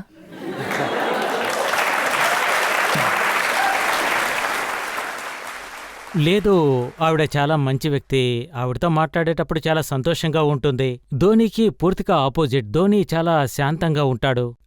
అదేవిధంగా సాక్షి చాలా యంగ్గా ఉంటుంది, వైబ్రెంట్. అదేవిధంగా వాళ్ళది చాలా మంచి కప్పలని చెప్పచ్చు. నేను సాక్షితో కలిసున్నప్పుడు నేను ధోనిని చాలా తమాషా చేస్తాను. ఇద్దరం కలిసి ఆట పట్టిస్తాము. ఇప్పుడు మనం ఒక బ్రేక్ తీసుకుందాం. బ్రేక్ తర్వాత ఆప్కి అదాలత్లో యువరాజ్ సింగ్ గారి మీద ఆరోపణలు, ప్రశ్నలు కొనసాగుతాయి. ఏదైనా ఒక పెద్ద టోర్నమెంట్ ముందు యువరాజ్ సింగ్ గారికి ఒకటి ఒంటి మీద గాయం అవుతుంది, లేదా మనసు గాయం అవుతుంది.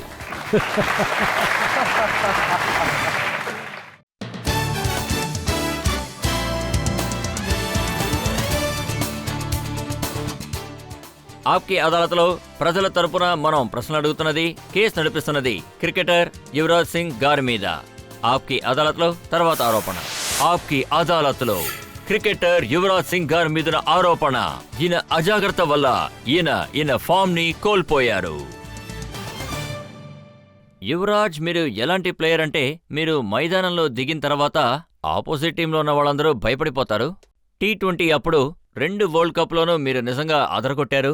కానీ గత సంవత్సరం నుంచి మిమ్మల్ని గమనిస్తున్నాం. IPLలో 14 మ్యాచ్ల్లో మీరు 255 రన్సే కొట్టారు. T20 వరల్డ్ కప్ 5 మ్యాచ్ల్లో మీరు కేవలం 72 రన్సే కొట్టారు. మీరు చాలా బాగా క్యాల్కులేషన్ చేశారని నాకు అర్థమవుతోంది. మీరు ఫస్ట్ వరల్డ్ కప్ రన్స్ గురించి చెప్పలేదు, సెకండ్ వరల్డ్ కప్ గురించి చెప్పలేదు. థర్డ్ వరల్డ్ కప్లో నేను సరిగ్గా రన్స్ చేయలేదు. విషయం ఏమిటంటే గడిచిన కొన్ని మ్యాచుల్లో నాకు బాగా ఇంజురీస్ జరిగాయి. అన్ఫార్చునేట్లీ ఒకే సమయంలో ఒకే చోట చాలా దెబ్బలు తగిలాయి. మళ్ళీ కంబ్యాక్ వచ్చి ఆడడం చాలా కష్టతరంగా మారింది. నాకు సీరియస్ అయిన రిస్ట్ ఇంజురీ జరిగింది, నీ ఇంజురీ జరిగింది. ఆ తర్వాత నాకు ఒంట్లో 3 రకాలైన ఫ్రాక్చర్స్ జరిగాయి. లాస్ట్ సీజన్లో నాకు నెక్ ఇంజురీ జరిగింది. సో అన్ఫార్చునేట్లీ నాకు చాలా ఇంజురీస్ జరిగాయి. నేను కూడా ఎక్స్క్యూజ్ చెప్పలేదు. నేను ఇండియాకి ఆడడం మొదలుపెట్టి 10 ఏళ్లయింది. 10-15 ఏళ్లలో ఒక బ్యాట్స్మెన్ కు అప్ అండ్ డౌన్స్ తప్పకుండా ఉంటాయి. ఆ విధంగా చూసినట్టయితే లైఫ్ లో అప్పుడప్పుడు అప్స్ ఉంటాయి, డౌన్స్ కూడా ఉంటాయి. సో నా వైపు నుంచి ఎటువంటి లోటు లేదు. కాకపోతే ప్రస్తుతం నేను ఫామ్లో లేను, కానీ తప్పకుండా నేను కంబ్యాక్ అవుతాను. గ్యారీ కృష్ణన్ గారు చెప్పారు, వరల్డ్ కప్ ఆడేటప్పుడు 3 ప్లేయర్లు మాత్రం ఫిట్గా లేరని చెప్పారు. అందులో మీ పేరు కూడా వచ్చింది. ఒకవేళ మీరు ఫిట్గా లేను, గాయమైంది అని అన్నారంటే అయితే మీరు ఎందుకని ఆడడానికి వెళ్లారు? లేదు, నేను అలా చెప్పలేదు. నేను ఫిట్గా లేను, ఆడ్డానికి వెళ్ళలేదు అని. కానీ అంతకు ముందే నాకు ఇంజరీ జరిగింది. అంతకు ముందుగానే ఐపీఎల్ జరిగింది. ఐపీఎల్లోనే నేను ఆడాను. ఆ తర్వాత 2020 వరల్డ్ కప్ ఆడాను. ఆ తర్వాత నాకు ఏమనిపించలేదు మా కోచ్ మమ్మల్ని టార్గెట్ చేశారని. వాళ్ళు అటువంటి వ్యక్తులు కూడా కాదు. ఒకవేళ రికార్డ్ చూసామంటే ఇది చాలా విచిత్రమైన విషయం. ఏదైనా టోర్నమెంట్స్ జరగడానికి ముందు ఒకటి యువరాజ్ సింగ్ గారి మనసుకి గాయం అవుతుంది, లేదా ఆయన బాడీకి గాయం అవుతుంది.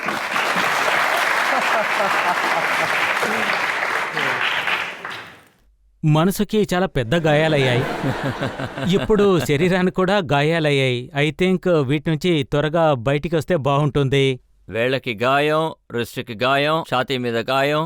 అయితే ఆపరేషన్ చేయడానికి ఒంటి మీద ఎక్కడా ఖాళీ లేదనుకుంటాను. లక్కీలీ నాకు ఎలాంటి ఆపరేషన్ జరగలేదు, కాకుంటే ఇంజురీస్ మాత్రం అయ్యాయి. అయితే మీకిది అనిపించలేదా, ఎక్కువగా క్రికెట్ ఆడడం వల్ల మీకు ఎక్కువ గాయాలవుతున్నాయి, రికవర్ అవడానికి అసలు టైమే దొరకట్లేదు? లేదు, ఈ విధంగా కూడా అనిపిస్తుంది.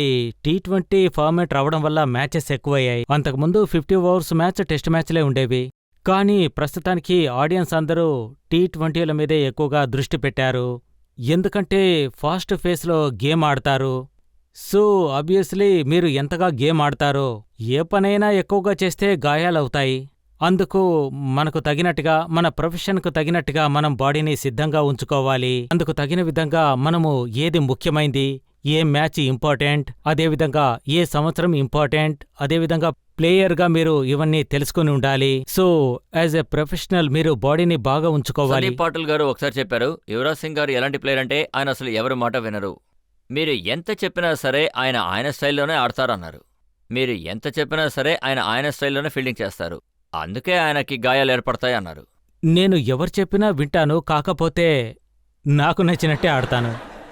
ఎందుకంటే ఐ ఫీల్ ఏ విధంగా ఆడితే నేను దేశం తరపున బాగా ఆడతానో, ఏ ఆతృతతోటి, ఏ డెడికేషన్ తోటి, ఎంతటి హార్డ్ వర్క్ చేసొచ్చానో నేను ఆ మెథడ్నే ఉపయోగిస్తాను.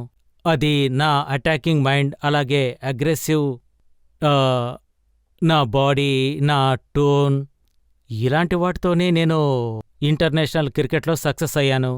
ఒకవేళ నాకు ఈ విధంగా అనిపించినట్టయితే మనము ఆడేటప్పుడు ఎన్నో తప్పులు జరుగుతాయి, అందువల్ల మనము ఎన్నో నేర్చుకోవచ్చు. కానీ నాకు అలా అనిపించలేదు. మన అగ్రెసివ్నెస్, బాడీ లాంగ్వేజ్, టోను అవన్నీ వదిలేస్తే మళ్ళీ నేను సక్సెస్ అవుతాను అని. ఒక విషయం ఏంటంటే, మీరు గ్రౌండ్లోకి వెళ్ళినప్పుడు టీవీలో మిమ్మల్ని చూసే ఆడియన్స్ గట్టిగా చప్పట్లు కొడతారు, కమెంటేటర్ అంటారు, చూడండి యువరాజ్ సింగ్ గారు వచ్చేసారు అని. ఇప్పుడు చూడండి స్కోర్ ఎంత వేగంగా పెరుగుతుందని అంటారు. కానీ అలాగే ఆ వేగంలో అంటారు అవుట్ అయిపోయారని. అవును, ఆ విధంగా నేను అవుట్ అయిన బ్యాట్స్మెన్లో నేను మాత్రమే. ఇలా చూడండి, క్రికెట్ అనేది ఒక గేమ్. అందులో సక్సెస్ పర్సెంటేజ్ 50 ఉంటుంది, బ్యాట్స్మెన్ అయినా బౌలర్ అయినా, ఆ ఇద్దరికే. నాకు తెలిసి ఎటువంటి బ్యాట్స్మెన్ అయినా ప్రతి మ్యాచ్లోనూ రన్స్ చేయలేరు. నాకు తెలిసి ఎక్సెప్షనల్ బ్యాట్స్మెన్స్ ఉన్నారు, లైక్ టెండూల్కర్. ఈ గేమ్లో సక్సెస్ రేట్ చాలా తక్కువగా ఉంటుంది. మీరు చెప్పిన దానికి నేను ఒప్పుకుంటాను. అంటే బ్యాటింగ్లో మీ సక్సెస్ రేట్ 50%. బౌలింగ్లో కూడా వికెట్ పడుతుందో లేదో అది మీ చేతిలో లేదు. కానీ ఫీల్డింగ్, బాల్ పట్టుకోవడం మీ చేతిలోనే కదా ఉంది. లేదు, అది కూడా నేనేమంటానంటే బాల్ పట్టుకోవడం మన చేతిలోనే ఉంటుంది. బాల్ అనేది భూమిపైన పడి మన పైనుంచి వెళ్ళిపోతుంది. మీరు చూసే ఉంటారు, కోళ్ల పందెంలో ఒక వ్యక్తి కోడిని పట్టుకోవాలని ప్రయత్నిస్తాడు, దాన్ని వండుకొని తినడానికి, కానీ దాన్ని పట్టుకోలేడు. అతను చేసేది కూడా అలాంటి పనే, అతనిది ఫీల్డింగే. సో కొన్నిసార్లు బాల్ ఎలా వస్తుందంటే ఐసైట్ నుంచి వెళ్ళిపోతుంది. తర్వాత మీరు ఒక మంచి ఫీల్డర్ అనే పేరు సంపాదించారు. ఎలాంటి ఫీల్డర్ అంటే బాల్ మిమ్మల్ని దాటి అస్సలు వెళ్ళదు, కానీ ఇప్పుడు పరిస్థితి ఎలా ఉందంటే మిమ్మల్ని పాయింట్లోంచి తీసేసి మిడ్ ఆఫ్కి పంపించారు. అవును, ఇది నిజమే. నేనే పాయింట్ నుంచి మిడ్ ఆఫ్కు వెళ్ళాను. గత సంవత్సరం నుంచి నాకు అక్కడ చేయాలని లేదు, ఎందుకంటే నేను చాలా ఇంజురీస్ గురయ్యాను. ఇంజురీస్ తర్వాత మళ్ళీ ఆ ప్లేస్కు వెళ్ళాలంటే కాస్త సమయం పడుతుంది. అందుకని ఇక పాయింట్ ఈ విషయానికొస్తే వన్డే క్రికెట్, టెస్ట్ క్రికెట్కు చాలా టైం ఉంటుంది, అలాగే చాలా వేగంగానూ ఉంటుంది. అందుకని చాలా యాక్టివ్గా ఉండాలి, చాలా ఫిట్నెస్గా ఉండాల్సిన అవసరం ఉంటుంది. అదేవిధంగా మన శరీరంలో ఎలాంటి గాయం కూడా జరుగుండకూడదు. సో గడిచిన 2 టోర్నమెంట్లో నేను పాయింట్లో ఫీల్డ్ చేశాను, అది నాకు బాగా నచ్చింది. సో నేను మళ్ళీ బాగా అయ్యి మళ్ళీ పాయింట్లో ఫీల్డింగ్ చేస్తానన్న నమ్మకముంది. మీరు ఏం చెప్పదలుచుకున్నారంటే వీటన్నిటికీ కారణం మీకు ఏర్పడ్డ గాయాలని అంటున్నారు. కానీ లేదు, నేను అలా చెప్పలేదు. రోల్ ఇంజురీస్ వల్ల కాదు, ఆ సమయంలో నాకు ఇంజురీస్ కాస్త ఎక్కువ జరిగాయి. దాని రిజల్ట్ మీ పెర్ఫార్మెన్స్లో అవును, కనిపించింది. ఖచ్చితంగా. కానీ న్యూస్ పేపర్స్లో ఏం రాశారంటే ఐపీఎల్లో మీరు ఆడేటప్పుడు మీరు కావాలనే అండర్ పర్ఫామ్ చేశారు, ఎందుకంటే సంఘకారాన్ని కింగ్స్ 11లో కెప్టెన్ని చేశారు, అంటే మిమ్మల్ని వదిలేశారు అని. బాగా ఆడినప్పుడు నేను అలాంటి వాటి గురించి అసలు పట్టించుకోను, ఎందుకంటే నేను బాగా ఆడలేదంటే ప్రజలు నన్ను విమర్శిస్తారని నాకు తెలుసు. వాళ్ళు బాగా అభినందిస్తారు, కానీ నేను ఈ విధంగా చేశానా అని చెప్పడం మాత్రం నాకు కెప్టెన్సీ దొరకపోవడం వల్ల ఇలా చేశాను అనడం మంచి పద్ధతి కాదు. ఇది మ్యాచ్ ఫిక్సింగ్ లాంటిది. అందువల్ల ఈ విషయాన్ని నేను అంగీకరించను. ఇది నన్ను చాలా బాధించింది, నేను చాలా హర్ట్ అయ్యాను. కానీ ప్రజలకి ఈ విషయం అర్థం కాలేదు. అంతేకాకుండా ఎవరెవరు నాపైన రిపోర్ట్స్ ఇచ్చారో నాకు బాగా తెలుసు. వాళ్ళ గురించి మాట్లాడడం సబబు కాదు. కాకపోతే నేను ఆ సమయంలో 2 నెలలుగా ఇంజురీస్లోనే ఉన్నాను. నా రిస్టు 2 నెలలపాటు ఇంజురీలో ఉంది. తర్వాత నేను 2 నెలల వరకు బయటికి రాలేకపోయాను. ఆ తర్వాత 2-3 మ్యాచ్ల్లో నేను బ్యాట్ని సరిగా కొట్టలేకపోయాను. ఇంజురీస్ తర్వాత ఒక బిల్డప్ ఉంటుంది. మెల్లిమెల్లిగా మనం ఫామ్లోకి రావాలి, ఒక బిల్డప్ చేయాలి. ఆ సమయంలో అన్ఫార్చునేట్లీ మనం మ్యాచ్లు కూడా ఓడిపోయాం. అప్పుడే ఈ అలిగేషన్ చేశారు. నేను సంఘాకారాన్ని కూర్చోబెట్టి మాట్లాడాను. అతను మన టీం కెప్టెన్గా ఉండడం నాకు సంతోషంగా ఉన్నింది, ఎందుకంటే అతను శ్రీలంక కెప్టెన్. మన ఫ్యాన్స్ కూడా అతన్ని కెప్టెన్గా కోరుకున్నారు. కానీ నిజం చెప్పాలంటే టీ20లో మీరు ఒక మంచి ప్లేయర్, మంచి ఎక్స్పీరియన్స్డ్ ప్లేయర్, టీ20లో పెద్ద స్టార్. అయితే మీకు ఇలా అనిపించలేదా, సంఘకార్ లాంటి వాడు కెప్టెన్ అయ్యాడు, అతనితో నేను ఆడాలా అని? ఇలాంటి ఈగో విషయాలని ఏముండవు. ఆయన కెప్టెన్ కాబట్టి అతని కింద నేను ఆడాలి అని. యాజ్ ఎ కెప్టెన్గా ఆడేటప్పుడు చాలా హానర్గా ఉంటుంది. నేను 2 ఏళ్లు పంజాబ్ టీంకు కెప్టెన్గా ఉన్నాను. ఫస్ట్ టైం సెమీఫైనల్కు వెళ్ళాం, సెకండ్ టైం కూడా మేము ప్రయత్నం చేశాము, కానీ అన్ఫార్చునేట్లీ మేము అక్కడికి వెళ్ళలేకపోయాం. సో ఇలాంటి ఈగో క్లాషెస్ అనేవి అసలు ఉండవు. Sangakkara is a world best player.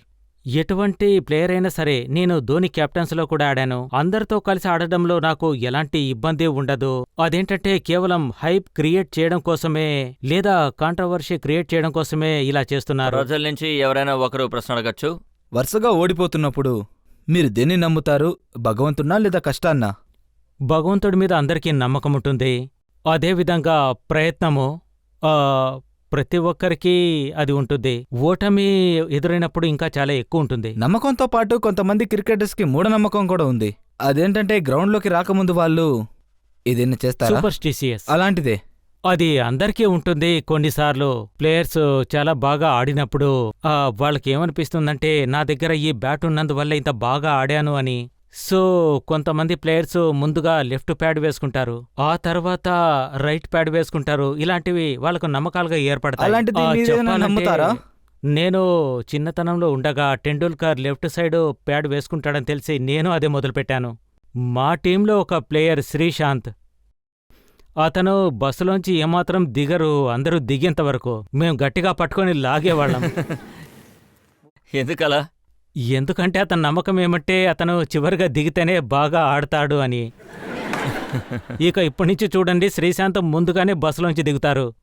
News పేపర్లో చాలా ఇంట్రెస్టింగ్ అయిన మ్యాటర్ పబ్లిష్ అయింది. ఇందులో ఏమన్నారంటే యువరాజ్ గారి బ్యాట్ ఫామ్కి కారణం ఏంటంటే అది ఆయన జాతకమేనని అంటున్నారు. జాతక ప్రకారం డిసెంబర్ 2010 తర్వాత యువరాజ్ సింగ్ గారు ఈ పరిస్థితి నుంచి బయటపడతారు. అలాగైతే ఇంకా 4 నెలలు వేచి ఉండాలి. అయితే ఇది నమ్మచ్చా? 2011లో వరల్డ్ కప్ జరిగేటప్పుడు యువరాజ్ సింగ్ గారు ఇండియాకి ఆడి వరల్డ్ కప్ని తీసుకొస్తారని?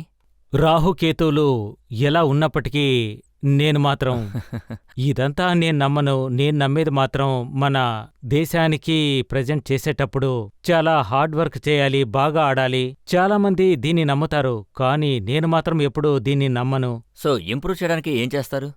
ఇంప్రూవ్ అవ్వడానికి గత 10 ఏళ్లుగా నేను చేస్తున్న పనే మళ్ళీ చేస్తాను. నేనెప్పుడూ ఒకటే ఆలోచిస్తున్నాను, నా గోల్ అంతా వరల్డ్ కప్కు రీచ్ అవ్వాలని. మన నెక్స్ట్ సిరీస్ గురించి కాన్సంట్రేట్ చేస్తున్నాను. సౌత్ ఆఫ్రికా, ఆస్ట్రేలియాల గురించి. బాడీ చాలా దృఢంగా ఉండాలి, స్ట్రాంగ్గా ఉండాలి. అదే విధంగా మెంటల్గా చాలా ఫోకస్డ్గా ఉండాలి. మీరు చెప్పిన విధంగా ఇలా డిస్ట్రాక్షన్ నుంచి దూరంగా ఉండాలి. పేపర్ తక్కువ చదవాలి, టీవీ చూడకూడదు, క్రికెట్లో దృష్టి ఎక్కువగా పెట్టాలి. తర్వాత మీ బాడీ వెయిట్ కూడా ఇంక్రీస్ అయింది, అది మేము చూసాం. మీరు గ్రౌండ్లోకి ఎంటర్ అవుతున్నప్పుడు మీ పొట్ట కనిపించింది. సార్, అది చూశారంటే అది కూడా ఒక అలిగేషన్ లాంటిదే. మనము పర్ఫార్మెన్స్ సరిగా చేయలేదంటే అప్పుడు వాళ్ళంటారు వీళ్ళ బరువు పెరిగారని, కడుపు ముందుకొచ్చింది అని, లేదంటే మీరు బయటికి తిరగడానికి వెళ్లారని. నాకు తెలిసినంతవరకు నేనేమీ 10 కిలోల బరువు పెరగలేదు. ప్రజలు ఇది అర్థం చేసుకోవడం లేదు. నా ఇంజురీస్ కారణంగా డాక్టర్ ఏం చెప్పారంటే నేను పరిగెత్తకూడదు అని చెప్పారు. నేను పరిగెత్తితే నా చెయ్యి కదులుతుందన్నారు. ప్రస్తుతానికి నేను రెస్ట్ తీసుకోవాలి. ఆ తర్వాత నెలన్నర తర్వాత నేను నా ప్రాక్టీస్ మొదలు పెడతాను. మీకు పొట్ట ఎలా వచ్చిందో అసలు చెప్పలేదే. పొట్టెలా వచ్చిందంటే అది మీరు బెల్ట్ గట్టిగా వేసుకున్నారంటే పొట్ట తప్పకుండా బయటకు వస్తుంది. ఈ షోకొచ్చే ముందు నా బెల్ట్ కాస్త లూజుగా పెట్టుకున్నాను, పొట్ట కనిపించకూడదని. ఆ విధంగా ఇంతవరకు ఎప్పుడూ పొట్ట బయటికి రాలేదు. కానీ ఈ విధంగా మాట్లాడడం మొదలుపెట్టారు. నా బాడీని నేను బాగా కేర్ తీసుకుంటాను. యాజ్ ఏ ప్రొఫెషనల్గా నేను ఇండియా కోసం ఆడుతుంటాను. నా దేశానికి ఎలాంటి బాధ్యత తీసుకోవాలో నాకు తెలుసు. యువరాజ్, మాకి నమ్మకం ఉంది. మీ పర్ఫార్మెన్స్ ఇంప్రూవ్ అవుతుంది. మీరింకా ఫిట్గా మారతారు. మీరు ఇండియా కోసం ఖచ్చితంగా పర్ఫామ్ చేస్తారు. ఇండియాని గెలిపించే బాధ్యత మీరు తీసుకుంటారు. ఇప్పుడు మనం ఒక బ్రేక్ తీసుకుందాం. బ్రేక్ తర్వాత ఆప్కి అదాలత్లో ఇవాల్టి జడ్జ్ అయిన చేతన్ శర్మ గారు ఇవ్వబోయే తీర్పేంటో మనమందరం తర్వాత విందాం.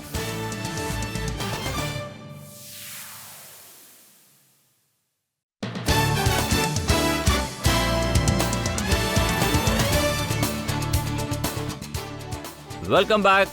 ఆప్కి అదాలత్లో ఇవాళ బోన్లో ఉన్నది క్రికెట్ స్టార్ యువరాజ్ సింగ్.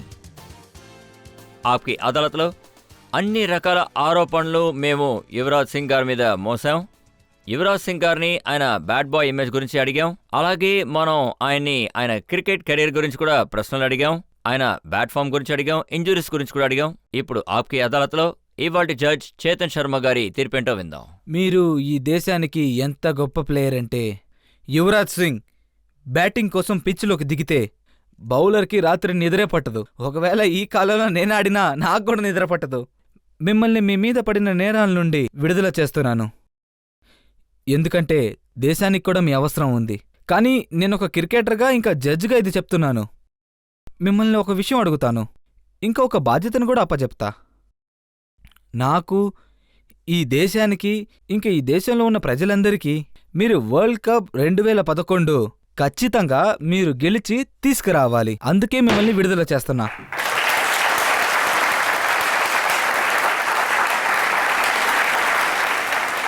యువరాజ్ గారు, మా వెల్ విషెస్ ఎప్పుడు మీకుంటుంది. అలాగే ప్రజల విషెస్ కూడా మీ దగ్గర ఉన్నాయి. యువరాజ్ సింగ్ గారు బాగా పర్ఫామ్ చేస్తారన్న నమ్మకం మాకుంది. బ్యాటింగ్లో, ఫీల్డింగ్లో, బౌలింగ్లో. అలాగే 2011 వరల్డ్ కప్లో ఇండియాలో స్టార్ ప్లేయర్గా యువరాజ్ సింగ్ గారు ఉంటారు.